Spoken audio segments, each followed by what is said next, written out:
Brought to you by 1AAuto.com, your source for quality replacement parts and the best service on the internet. Hi, I'm Mike Green. I'm one of the owners of 1A Auto.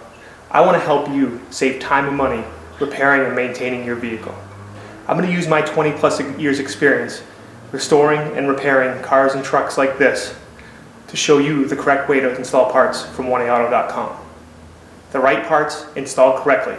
That's going to save you time and money. Thank you, and enjoy the video. In this video, we're going to show you how to replace the carpet on this 2000 Impala. This is a 2002. And carpet replacement is pretty much the same. Different cars have some different options. But this car was a smoker, so the interior has a good odor to it. And replacing the carpet has the most surface area of any part in the car. So replacing the carpet is very good for eliminating or getting rid of most of that smell. The tools that you're going to need are, you'll need some wrenches and screwdrivers depending on what options. This car did not have a console, so all I needed actually was a 15mm socket and ratchet. You'll need good scissors, you'll need a utility knife, you may need some trim adhesive, and you may need a heat gun. And I say may because we actually didn't even use a heat gun in this installation, although as the carpet comes it has some wrinkles in it, and it is nice to, if you really wanted to fit nice, the heat gun will come in handy, but you'll see we did a pretty good job even without that. Now the first step is, once you receive your carpet, pull it out of the box and lay it out and basically try and kind of press it back into shape. They do have to fold them and roll them to ship them, so you just want to kind of try and return everything to its molded shape. And it also helps if you do this when it's nice and sunny outside. That way the carpet can get warm and some of the wrinkles might work their way out. Okay, the next step on this Impala is there's a 15mm bolt that holds the seat belt to the bottom of the seat. So we'll remove that with a 15mm socket and ratchet. Okay, now you'll want to go underneath, and this vehicle has a power seat and an airbag in the seat, so disconnect the power seat right there, and then the airbag has a little locking tab. You'll see me pull that out and then disconnect that, and obviously if you have to disconnect any seat heater or anything like that, you want to disconnect that as well. Okay, now we're going to remove the two 15mm bolts that hold the rear seat tracks down. I'm going to fast forward through this, and then the seats on this vehicle, you move the two rear bolts and then the seats pivot forward, as you'll see. On some vehicles you'll probably have another two bolts in the front as well. A good place for safekeeping for the bolts. Okay, now on this Impala, with those two bolts in the back removed, tilt the seat forward and you bring the hooks up and out. I'll just do a quick check, make sure that I do tilt the seat forward there, quick check, make sure that everything's unhooked, and then slowly work the seat right out the door. Okay, and then repeat this process for the passenger seat as well. Okay, with both front seats out, the rear seat's pretty easy. Some seats will have bolts bolting the front down. This one just lifts right up and out, as you can see there. Then there is a little clip. I don't do a very good job videoing it here. It's a little black clip that you can see next to my right hand right there, and you want to use a screwdriver.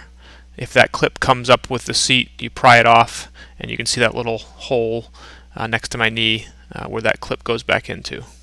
And one reward is you'll always find a little bit of spare change under there as well. Now you want to remove the front side trim. Some vehicles it will screw down or bolt down. This vehicle it's just clipped down, so you just pull it up and right out. Okay, so repeat removing the front trim for the other side, and then same thing for the rear, pull it up. You just want to pull it up enough so you can pull the carpet out from underneath, and then repeat this step for the passenger side as well. Okay, and now you want to remove the side post trim, and you pull it up and off of the weather strip, and then there's a clip at the bottom and a couple clips at top. I'm just kind of working it off the bottom, both the rear that you can see and then the front that you can't really see. Just get it outside, and then I'll free the clip at the top. Okay, and then you just pull the seat belt right from there like that, and obviously repeat this step for the other side as well. Okay, so now we're pretty much ready to take the carpet out, but before we do that, what you want to do is take a few pictures and notes of how the carpet is cut around each area. Okay, so you can duplicate that. And you're not going to do that until you put the carpet back in the car. Okay, so just note how it's cut, you know, how it runs along the sides and everything. More important, how it runs up in the top here. Other areas it might be cut out. Okay. And then one of the last things I do is I'm going to put any bolts that are in the middle of the carpet, I'm going to thread those back in a little bit.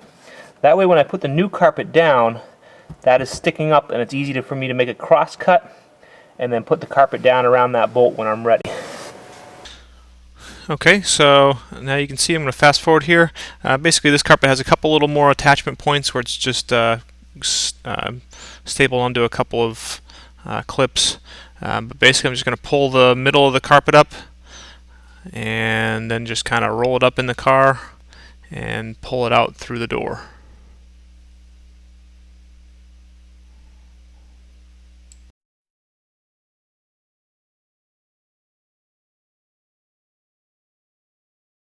Now with the carpet out, I'm just going to go back in. My ductwork kind of got a little bit out of kilter, so put that back together and then vacuum out the floor. Okay, so our original carpet has some nice foam padding attached to the bottom, and I'm just going to carefully pull that off of each section.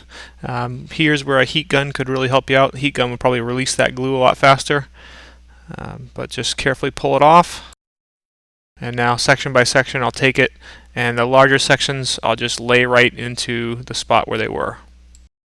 Okay, for the big pieces I don't need to glue them down, but some of these smaller pieces I'm going to use a little bit of the spray type adhesive, spray some onto the car, spray some onto the insulation itself, and then glue them into place so they don't move around while I'm putting the new carpet in.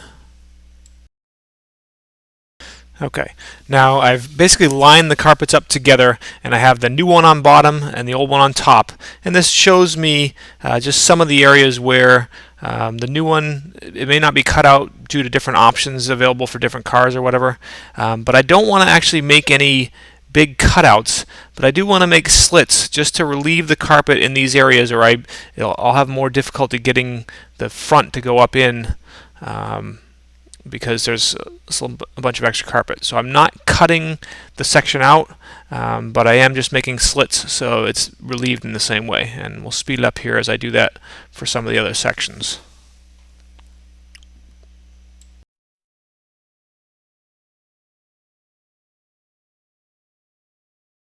Okay, so we're going to end this one for now, and please go see part 2 so you can see the installation of this carpet.